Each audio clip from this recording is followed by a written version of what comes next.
Want to sit there and have a drink and chat, whatever you want to do, now's your time. Just relax and fill your bottle up quickly if you haven't got a full bottle already.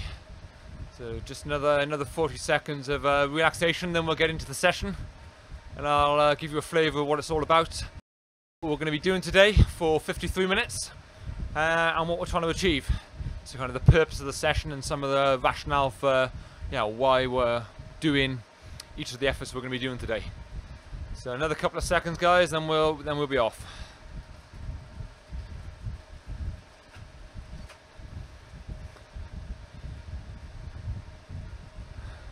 See quite a few familiar faces, so all those who join in, regulars, then thanks for joining. Good to see you all.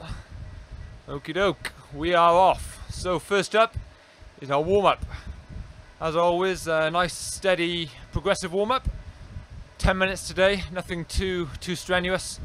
Just kind of ramps up from zone 1 essentially, which is where we are at now, which is basically producing very little power. So for me that represents 60 watts, and we're going to go right up into zone 4, about 90-95% of our FTP, which should mean we've got a bit of a sweat on with that 10 minutes progressive warm-up. We'll have a bit of a sweat on, we'll feel our pedaling stroke should feel a lot more fluid, and that's always a good sign that we are warmed up and ready to complete a training session or a race. And as I've spoken about before, you don't need to spend excessive amounts of time warming up. I think I was certainly guilty of spending too long warming up to the kind of detriment of my performance in a race, and I think science now tells us that certainly a 10, 12, 15 minute warm-up is adequate for the most explosive of sessions or races. So, for a training session like this, which is not actually going to be that explosive, it's more of a time trial based session. So, it's kind of what we call it's based around thresholds. We're not doing any sprints or the like, so there's no need to be super warmed up. A 10, 12 minute session warm-up will suffice.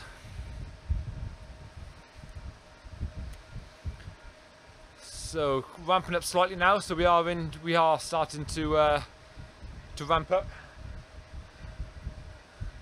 So the watts will be increasing slightly here, and then we're going to do say a total of 10 minutes as a progressive warm-up, and then we're going to do a short sharp sprint as an activation sprint, and then we're going to go into a couple of minutes easy for the main crux of our session, which is made up of 15 minutes of what we call over and unders. So we'll come on to that in a bit. Now, just passing under the Prudential Ride London banner. Obviously this course is based around London, and it's modelled off the Prudential Ride London Sportif, which is coming up in a couple of weeks, end of July. It's a great event and a great course as well, very scenic. Just going to check my my live feed on Zwift, make sure I've got any questions coming through. Lovely. So I've got a little comment there from Mike saying hello. Well, Mike, something. And for those of you who are watching this live stream, now that is kind of the purpose of this session. Oh, and as I've said that, Sam's just come past me in game. Wow, what a man. So perfect. I've got a couple of users here who are on Zwift, obviously completing the session with me, and you've also got the live stream up on your tablet or another device, kind of keeping abreast of what I'm saying, helping, which is good for motivation, I guess, but also just to hopefully learn a little bit about what we're trying to achieve here. So yeah, today's session, when we get into it, guys, is a time trial based session. So we're trying to develop, or kind of nudge up our lactic threshold, which is what time trialing is all centered around. Certainly, time trialing anything, 20 minutes, 30 minutes, 40 minutes, anything up to kind of 50 minutes to an hour. It's really, our threshold is absolutely critical for that. And the higher our threshold, the higher or the more power we can produce before going anaerobic. And I guess just stepping back slightly, what do we mean by lactate threshold? So it's basically what our FTP, so everyone knows what their FTP is in Zwift, I hope. It's basically what your FTP tries to estimate.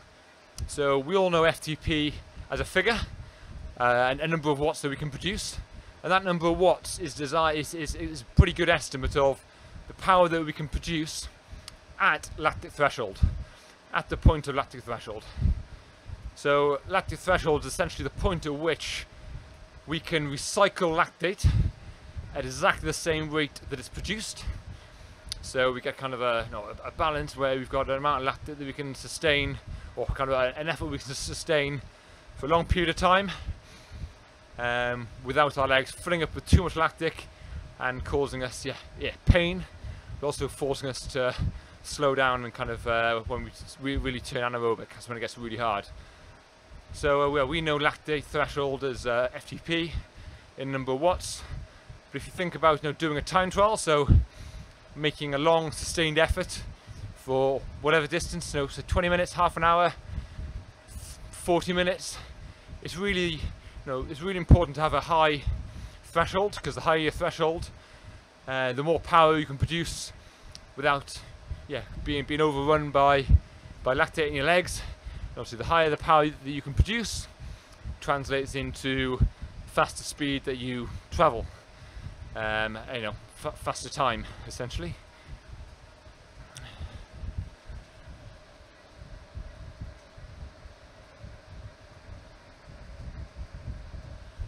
Got a cracking question here from Stevie Williams, and Stevie's question is, just reading it a second, how do you change gear on a time trial bike because there's no hoods and no brake levers? It's a good question. I know to the untrained eye, Stevie, there's no brakes, no gears, and it's a really weird bike. However, on time trial bikes, what you'll find is on the skis, kind of the pointy bits, a lot of time trial bikes now, especially those with electric gears, they'll have the electric gear shifters on the end of those tri bar extensions. So that's one way you can change gears, and brakes are often on kind of the wings of the time trial bars. And that's how you kind of brake. So the idea being, you really want to be changing gear when you're going fast, i.e. when you're in your aero position, and you're more likely when you want to be braking, you're going to be off your tri bars on the wings. So that's where your brakes are. So thanks for the question, Stevie.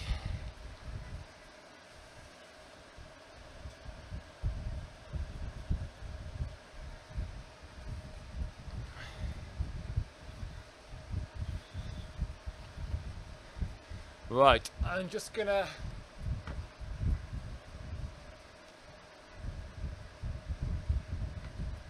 there you go. Just changed the view. So I pressed 7 on my keyboard there for anyone who's wondering what's going on. So if you press 7, that just rotates the view that you get. So rather than just seeing, being fixated on me, just seeing me the whole time, now we've got a range of views. So we'll get a few different angles, a few different perspectives on today's session. And without realising it, I mean, look at that river there.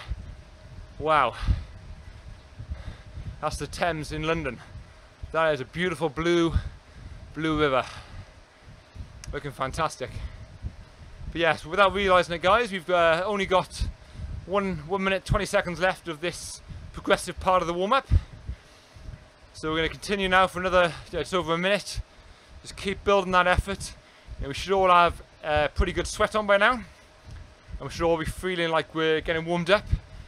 Just those sensations of feeling like you're more ready to complete an effort, a hard effort, as opposed to when you're not very warmed up, you feel a bit sluggish. You don't really feel at one with your body and your bike, but hopefully we're coming out of that state now.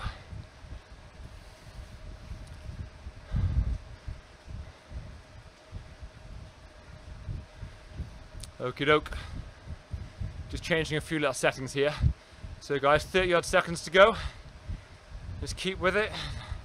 All part of that warm up. And keep Keep hydrated, guys. Really important to keep drinking when you're riding indoors, because our sweat rate is pretty high.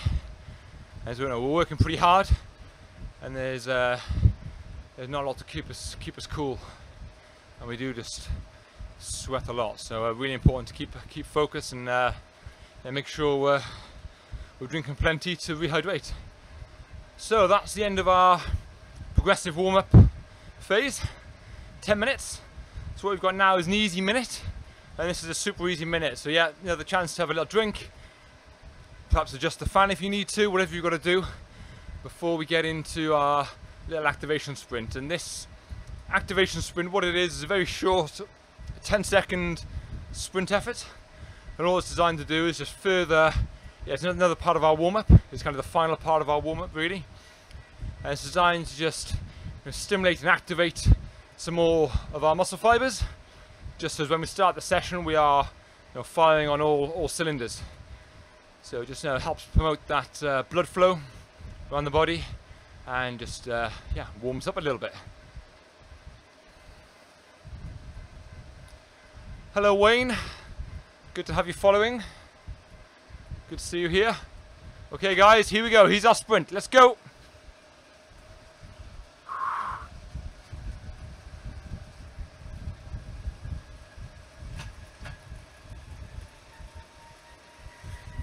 Okay, good job everyone.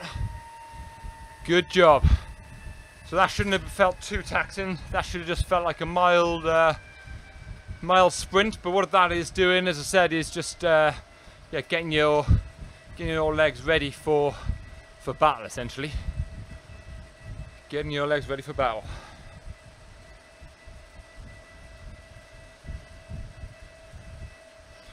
Hello Altor, good to have you here. Good to have you here. Right, so we've got a minute and a half, guys.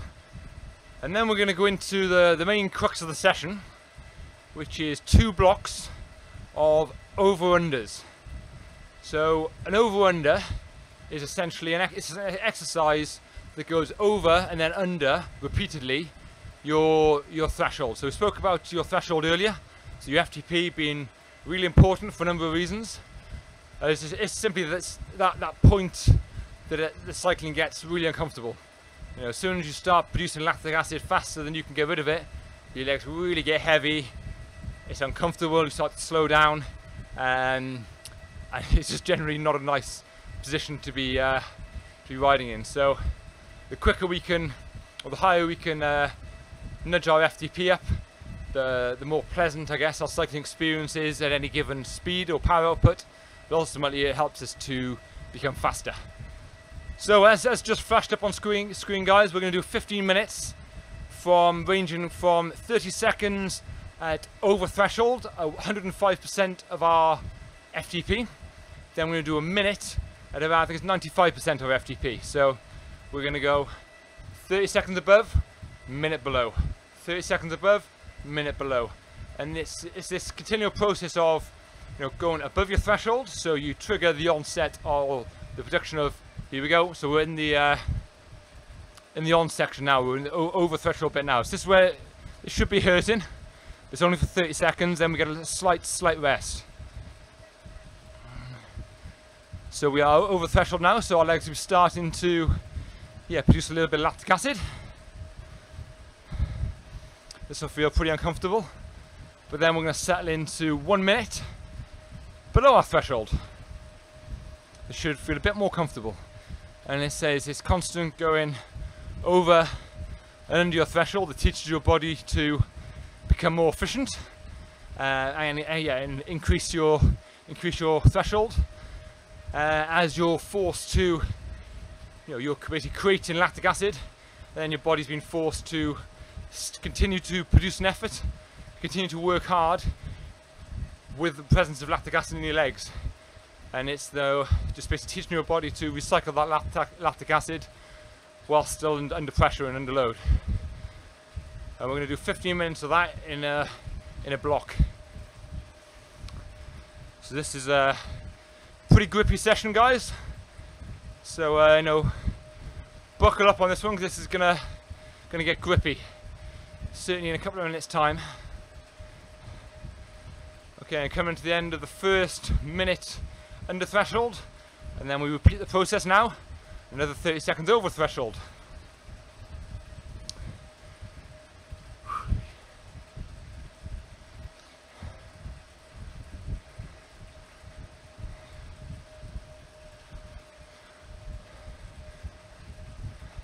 That's good, guys. 10 more seconds.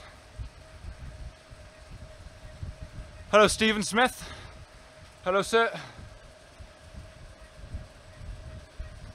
So Stephen's got a question here on the optimum warm-up for a 10-mile time trial.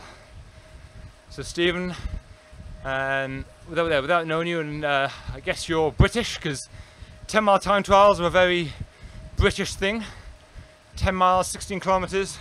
It's kind of a set distance here in the UK that we do quite regularly.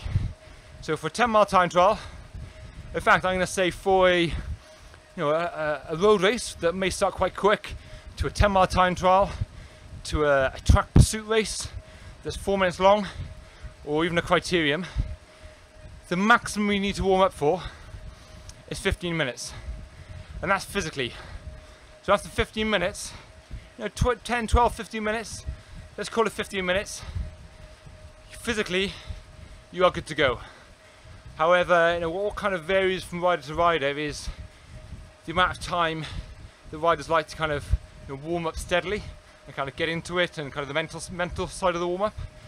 But from a physical point of view, if you jump on and spend a couple of minutes, literally 1 or 2 minutes, ride nice and easy, zone 1 just tickling the pedals, and then you do an 8-minute ramp, starting from zone 2 up to well into top of zone 4, bottom end of zone 5. So you really get into the last minute or so, you're really getting a sweat on. That's a nice progressive warm up. Then a minute or 2 nice and easy, followed by a few short 5 or 6 second surges and sprints. That is going to leave you ready to warm up. So that is going to leave you warmed up and ready to complete or compete in any event, really, any competitive event, physically. Some people just prefer to jump on Zwift, jump on the turbo, whatever, a little bit earlier than that, and do a slightly longer warm-up. So that may mean spending an extra 10 minutes at the start, pedaling away, zone 1, zone 2. You are starting to warm up, but you're not really doing anything too strenuous in those first, in zone 1, zone 2. That's not really contributing too much to your warm-up, but it is kind of a mental warm-up. Just getting yourself in the right zone, and this is where listening to music can really help. Is kind of just get you focused, get your mind in the game, as they say. In fact, something that Greg Henderson was speaking about on the Zwift coaching podcast a couple of episodes ago, when we spoke about warming up, was the concept of hormonal priming. And it's basically that, when we're warming up, it's not just about getting ready physically, but it's about being ready mentally. So getting your head in the game, and the influence that music has, the positive effect that music has on, getting your head set. And they call that, apparently, hormonal priming.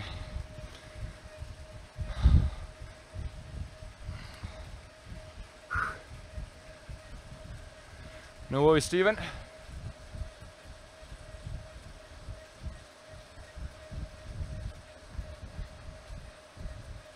So Alan Ross has got a question here, saying, is this session available on Zwift? And just before I answer that, just got a little prompt popped up on screen there saying composure is key.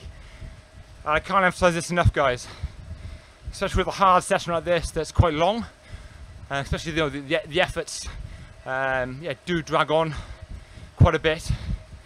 It's really important to just stay relaxed and just keep that composure, and make sure we're not rocking and rolling, and keeping our body. We want to keep our body nice and still, a nice smooth fluid pedaling stroke. And I know this is not It's not easy. It's a nice idea, I know, to be nice and still like the pros, but it is really important, because as soon as you start moving and rocking and rolling, you know, that's a very inefficient way to ride. You know, all the kind of disturbance in the air that we create out in the real world is just going to slow us down. So optimum riding style in these longer time trial threshold type efforts is just to stay smooth. Just sit there, just turn those legs and just suck that effort up. There's no cheats, no easy ways around this, guys.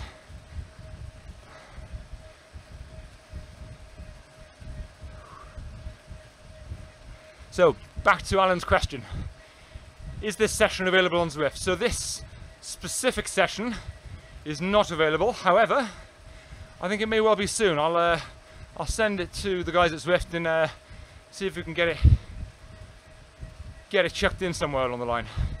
But what is available in Zwift is variations of this session.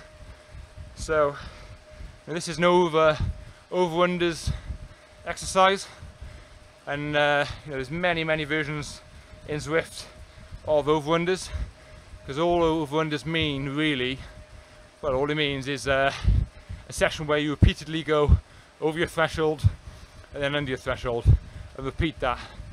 You know, the length of time that you spend going over and under, and the amount of time that you spend riding, over threshold and under threshold, number of repeats, all those different variables mean you can kind of cut and dice and kind of create all sorts of variations of this over and under session. But this session, for example, is 53-minute session in total. There's two 50-minute blocks, and it's what are called quick fire over and unders, where we're going over and under repeatedly very quickly, so we're not spending much time in any one state. Now, there's benefits to doing this type of session over a session where you span maybe 4 minutes over, 4 minutes under, and vice versa. You know, there's benefits to spending more time at each stage as well. Just depending on what you're trying to achieve, but as much as anything, it's just something different, mentally different. Because, you know, training is, as we all know, is hard, and thankfully Zwifters are making, you know, us able to train, harder, smarter, with obviously that engagement in game keeps us entertained and keeps us enjoying what we're doing. But it is a tough old game, so we need to kind of keep it interesting, and by just doing different variations of the same session to come up with similar sessions is I always think is a great idea.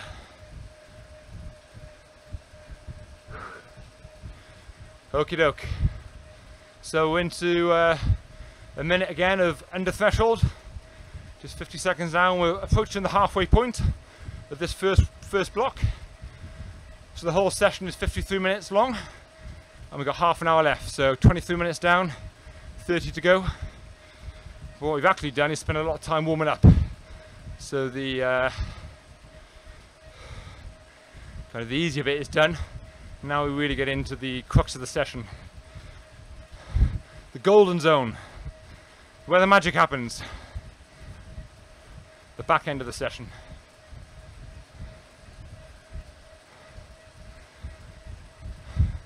Thanks, Alan. Alan's just saying, catch your breath, man. I do try and talk as much as I can. I should probably rein it in a little bit before I keel over. Okay, guys, into the over section now. 30 seconds of over threshold. I know, guys, I'm with you here. So those of you who are doing this session live, this will be starting to take its toll, for sure. So really important you stick with it. Pain is gain, remember, pain is gain. And you've only ever got only 30 seconds over threshold before then you get a slight rest. I know it's not a full rest, not a complete rest, but you do get a little respite that just makes it should enable you to recover a little bit, just enough, so as the next over section is manageable.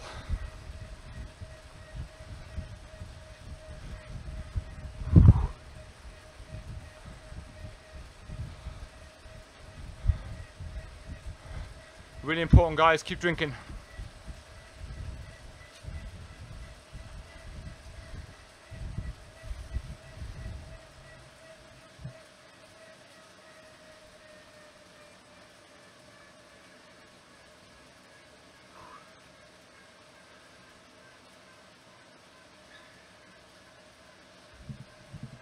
As you see just there, I had to just get out of the saddle a little bit, just you know, leave your body, because when we're sat in one place for a long time, you know, puts pressure on certain points, and it can get uncomfortable. So if you've got to get out of the saddle and just shake it and move it, do it.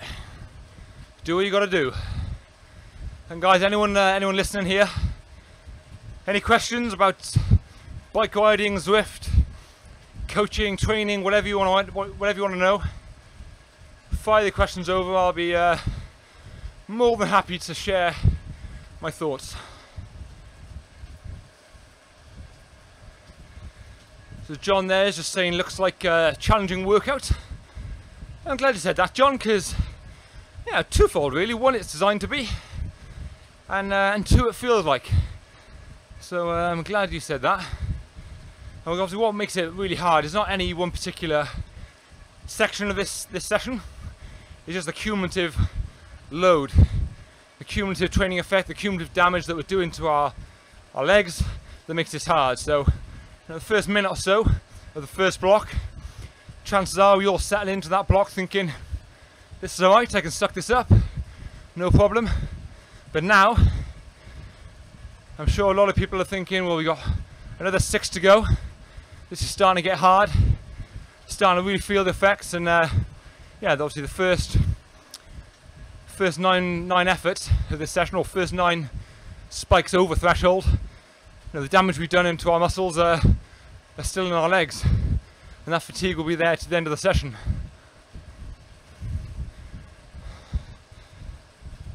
So in all these sessions, it's just about that cumulative training effect, you know, the build-up of fatigue. Each session, each block, each effort in each block will get progressively harder and harder.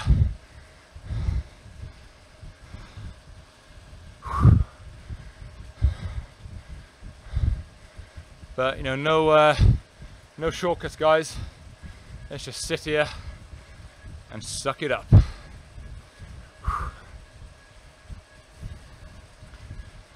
I'm sure you've all got a good sweat on now.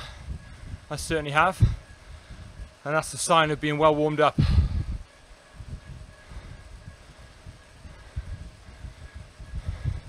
You know, sweat is a great indicator that our core body temperature has increased. The blood flow is flowing all around our body. Our blood's nice and warm, and you know, at that point you should be feeling just good sensations. So hopefully your legs are feeling a lot more fluid now, and that pedal and stroke is just feeling a lot easier now compared to the first couple of minutes when we got on the turbo. Okie doke. There we go. So that, guys, is the end of block 1. Whew. Into 5 minutes now recovery. Nice long full recovery. So I'm calling 5 minutes full recovery. I'm hoping we all recover pretty well in this 5 minutes. You know, for some, it will take more than 5 minutes, but hopefully you all get a good recovery.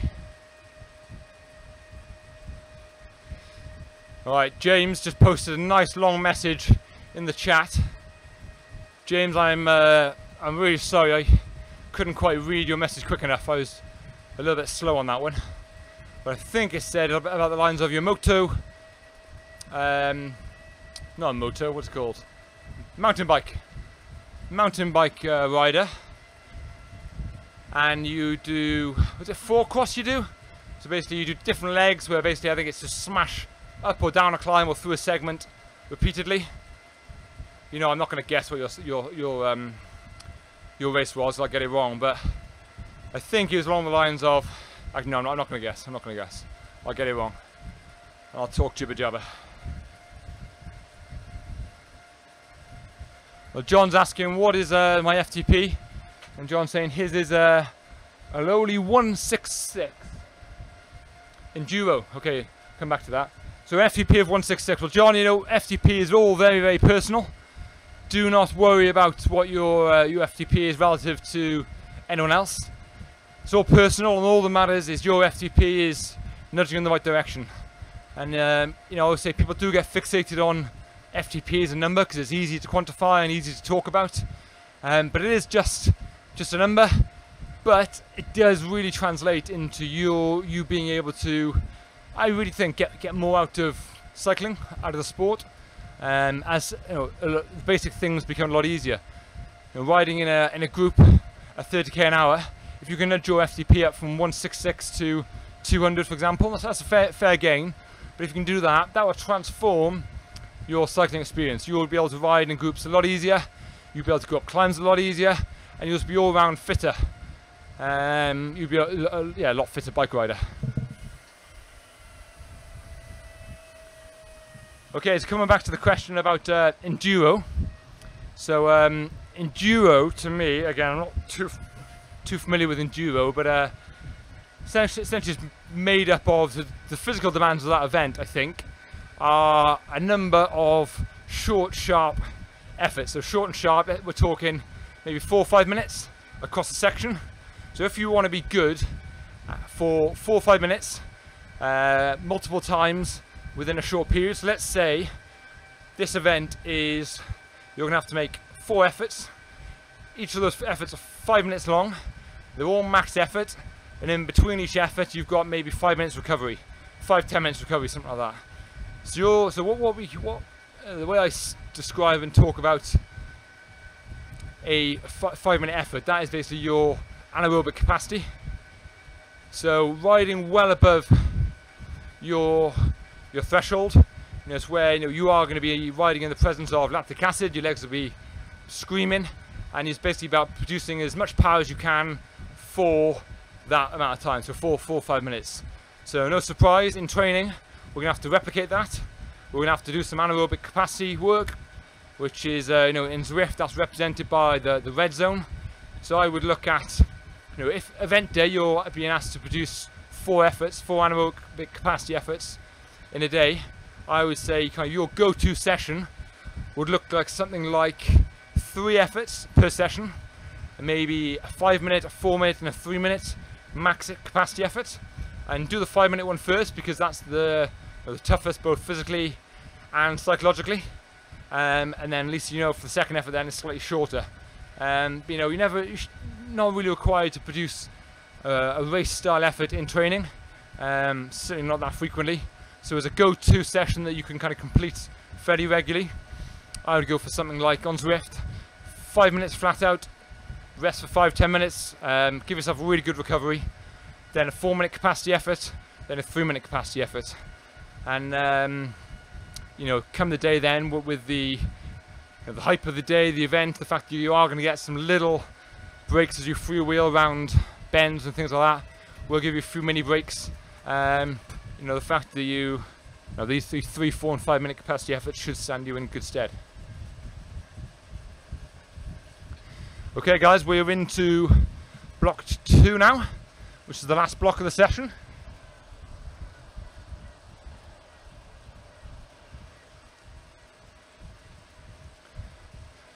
No worries, James, sorry. Okay guys, here we go, under threshold now, minute right there. So, got another question here from Gary, and Gary's asking, do you have a workout that you would use prior to a race or group training ride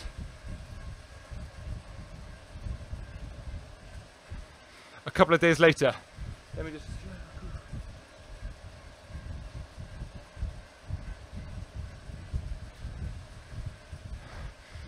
So I'm not quite sure. So Gary's asking, have I got a session that I would use prior to a race?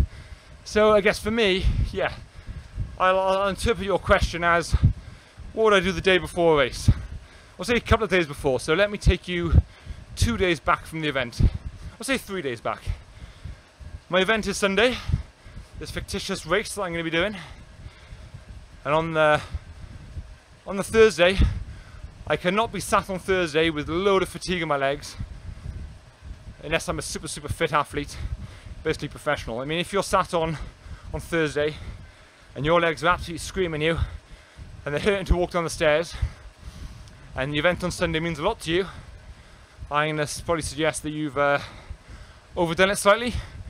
But not to worry, we can make the most of the next 2 days to try and recover. So my personal preference for going into a big race, and this really will freshen you up from fatigue, is the 2 days before. So the Friday in my example here, day off. I don't touch the bike. I would take a day off and I would mentally just step away from it, do other things, and just take a day where you don't even look at the bike. Then in the day before is where I do my pre-race ride, kind of an activation session. And this is because, for me, if I have a day off, the following day I always feel a bit sluggish. I think basically my body goes in, or the human's body goes into recovery mode, goes into shutdown, as it tries to repair itself and fix itself, and take the opportunity while you're not stressing, not placing demands on it. So your body's saying, well, I didn't ride yesterday, boom, this is it, we're not cycling anymore. I'm going to take this opportunity to recover and get stronger. So your body's trying to shut down, but you've got to fight that. And while you spent 24 hours without touching the bike, recovering, you actually want to get your body, kind of switch your body back on into race mode for the following day. So all that's important really, the day before an event, is to remind your body that you are going to want a performance out of it tomorrow. So it's pretty similar to the warm-up routine we do. So as long as you're doing a bit of a ramp progressive effort, spending a bit of time in zone 4, get a good sweat on, a few short sharp surges, maybe even one full-on sprint the day before a race, that's going to be enough to bring your body senses around to the fact that we're talking action tomorrow. And that should leave you, if you do that on Saturday, that kind of pre-race ride, that only has to be hour and a quarter, maybe hour and a half long, with those few simple efforts in amongst a real steady ride, and you should be good to go on Sunday. And it's amazing actually how much you can recover in those 2 days. So a nice steady Friday, Saturday, even if your legs were screaming on the Thursday, you'll probably be good to go on the Sunday.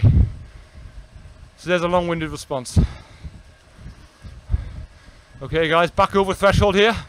Just gonna nudge it over. Okay, 25 seconds to go.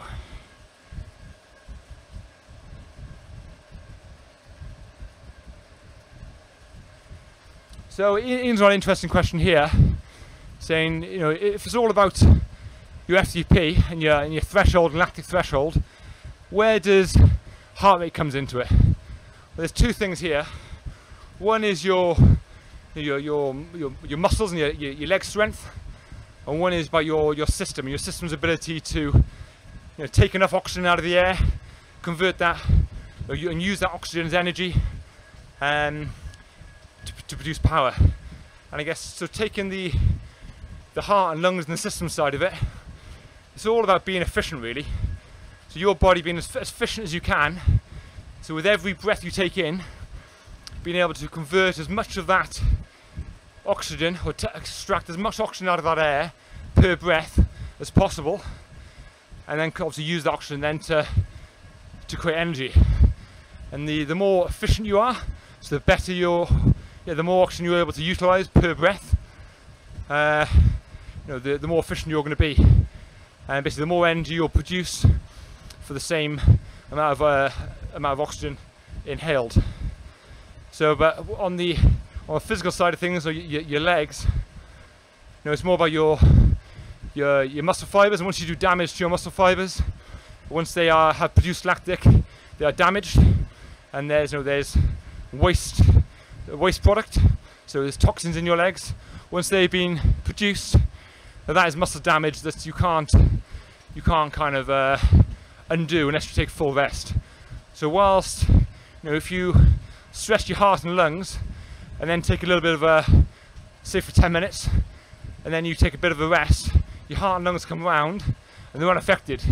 But there's no kind of, for that day, longer term damage for the rest of that session to your heart and lungs. However, your muscles, different story.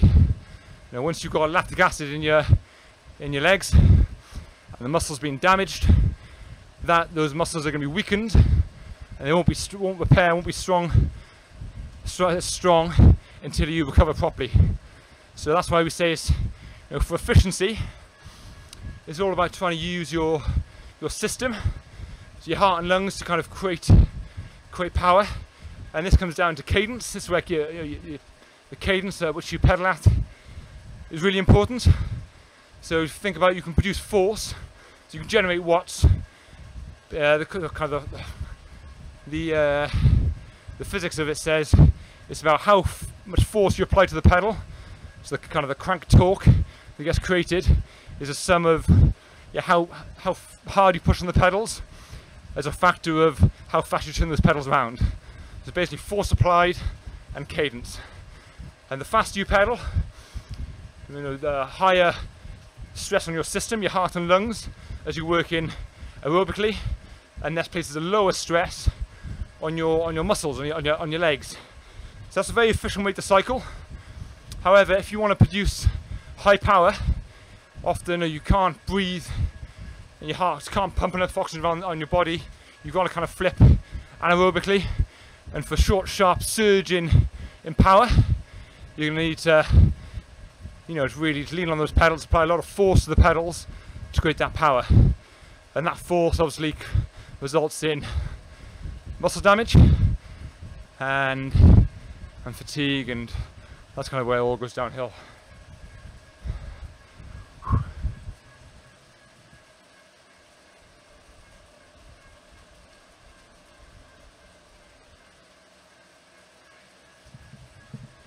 So guys, don't forget to keep drinking. Really important, me included.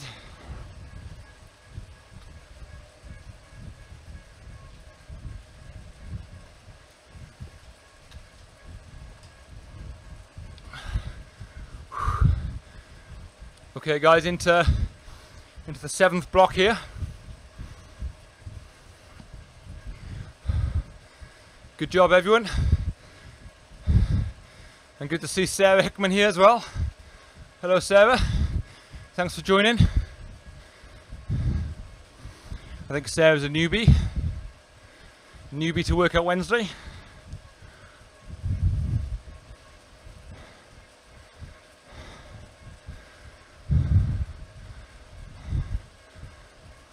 Someone's asking here, Jay Cantel, about what the difference is between a time trial biking game on Zwift and a road bike. I think the only difference is, with a time trial bike, you don't benefit from, and nobody else benefits from you, about drafting.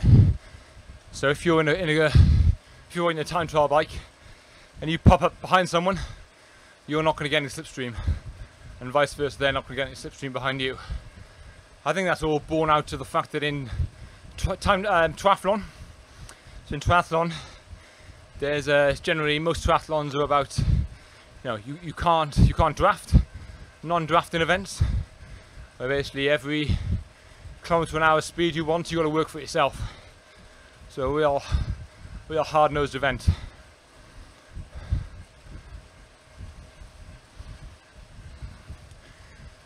Something I haven't mentioned actually today is about the cadence. So today there's a prescribed cadence of 80 revs a minute, and that 80 revs a minute is because that's a fairly good, standard, efficient cadence for time trialing.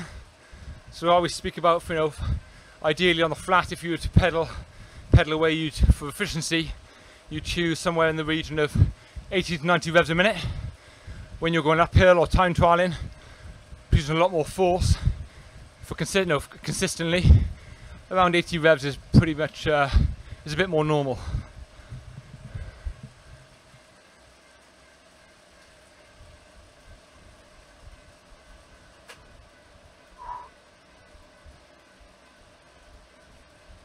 So we've got 2 more spikes over threshold here, guys.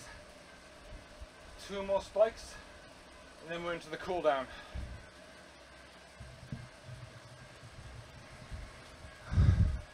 Just going down the escalator into the subway. I'm going to pop out around Box Hill in a minute.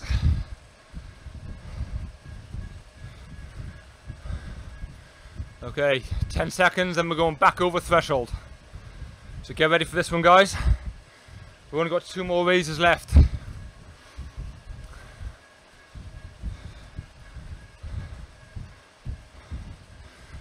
Okay, we're into it. We are into it.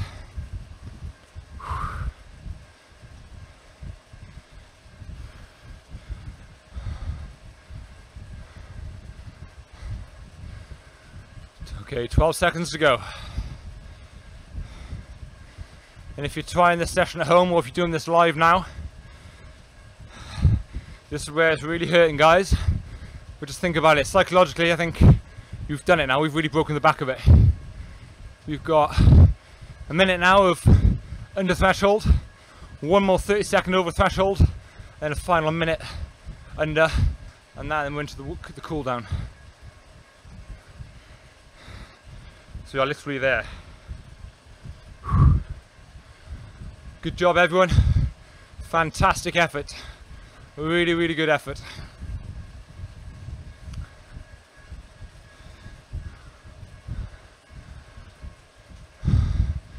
Okay, guys, we're going to bump up over threshold for the last time in 20 seconds.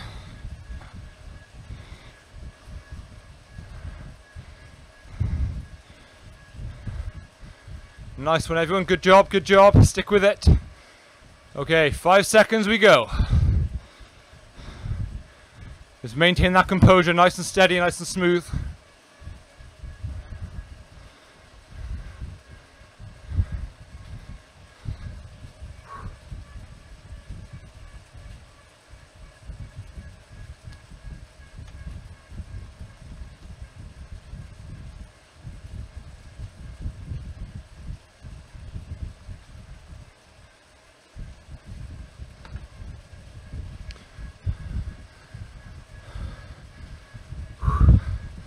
Okay, guys, into the last minute now, under threshold, and we are done.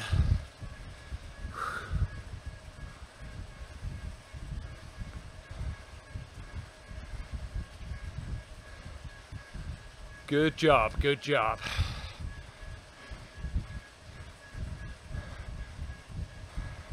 And I always encourage riders to see these efforts through, right to the end. Literally the last couple of seconds, all the way through. Just stick with it. You know, done 95%, no, more than that, 99% of the hard work now. Let's just keep it going right to the end, every last second. Keep applying the power. Just lay that power down. 15 seconds to go. Stick with it. Good job, nice and efficient, nice and smooth. See it out like a trooper, like a star. 2 seconds. Awesome. Nice one, everyone. Perfecto. Good job. Good job. Well, fair play, guys. So that is, we completed 30 minutes there. A solid half-hour block of over-unders, as I call quick-fire over-unders, where we're doing, say, alternating very quickly, 30 seconds over threshold, minute under, repeatedly. I know that would be great training for a course that's maybe has a lot of variations in terrain. So if you're perhaps doing a time trial or an event, or you've got an event with a climb in, that kind of keeps changing gradient, this is a perfect session for that. Just teaching your body to make these frequent increases in effort over threshold aren't sustainable for that long, but we can do them for a short amount of time. So constantly going over threshold as we go over a little rise, under threshold as the road flattens out, over threshold then as we want to make a little attack maybe, or a little surge to kind of stick with friends. I mean, anywhere where you're going to be making constant, varying your cadence, not your cadence, or your speed, or your power output more specifically, frequently, this is a great session for that. So I hope it's been, for everyone who's completed that, fair play, good job. And for everyone watching, Yeah, hopefully you'll be inspired to give this a go in your own time, or maybe join us next week. This is Workout Wednesday. We're here every Wednesday, same time, 19:45 UK time. So at the moment that's BST, and we're training. Yeah, every week we've got a specific session, different every time. No worries, Sarah. You're welcome. 3 minutes to go of this cool down, and you'll see actually the power, the wattage is just decreasing slightly now as you enter the cool down. It's a nice gradual unwinding effort, and that's both a physical and a mental unwind. As we come to the end of that session, we're quite tired, and it's a case to kind of mentally switch off, because all the there's release of hormones and endorphins, all stuff being flowing around our body during that session.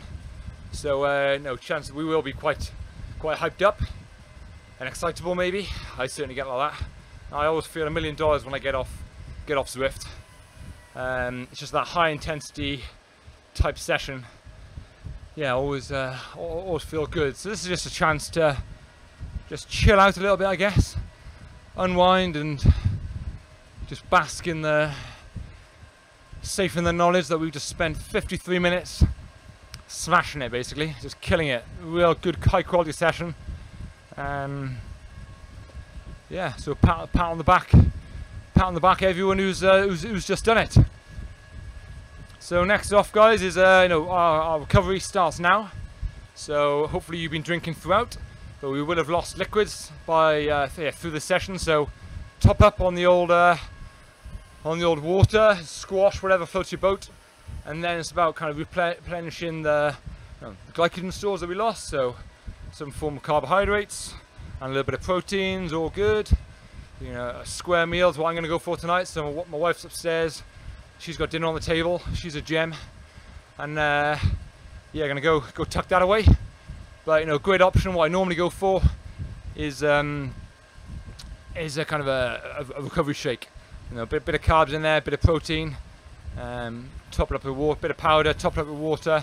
It's got everything you need in there. So for convenience and simplicity, it's just so easy. It's a great easy option.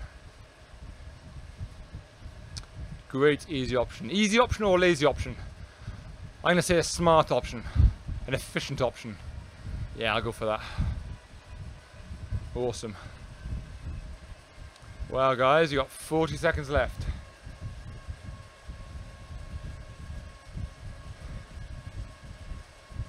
Good man. Yeah, a lot of people commenting on the fact that they feel good after that. A lot of well, it's that release of endorphins and hormones. We're buzzing. We've worked hard.